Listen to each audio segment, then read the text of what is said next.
Le Québec, c'est un État de droit.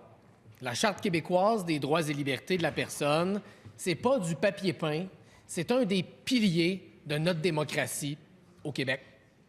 Et dans notre Charte, il y a une liberté fondamentale.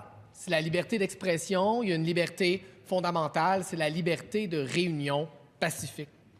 Le premier ministre est censé être le gardien de ces libertés fondamentales-là pour tous les Québécois et toutes les Québécoises.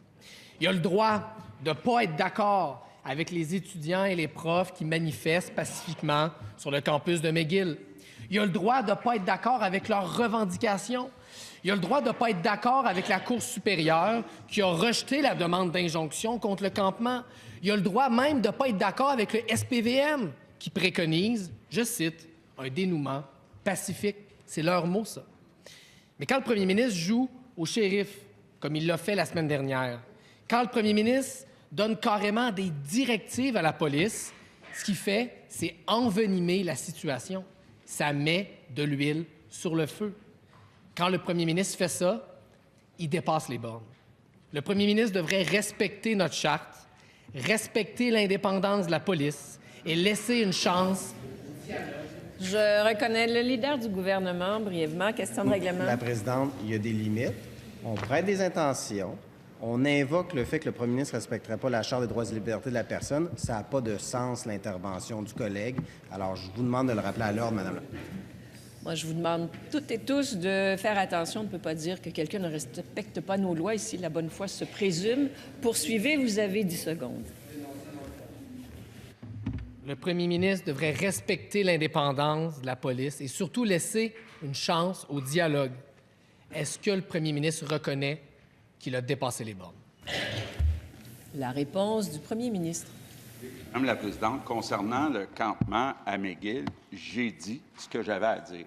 Maintenant, c'est à McGill, c'est à la direction de McGill et au SPVM de choisir les moyens, les moments appropriés pour s'assurer que la loi soit respectée.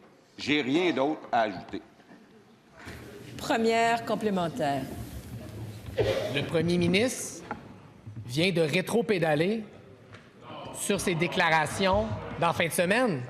Parce qu'en fin de semaine et vendredi, c'est pas ça qu'il a dit. En fin de semaine et vendredi, il a dit « Envoyer la police, démanteler le campement ». C'était un manque de respect pour la séparation des pouvoirs. Même le SPVM préconise une résolution pacifique.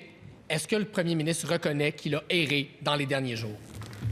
La réponse du premier ministre. Oui, Madame la présidente, j'ai dit ce que j'avais à dire et je maintiens ce que j'ai dit. Maintenant, c'est à la direction de McGill et au SPVM de prendre leurs responsabilités.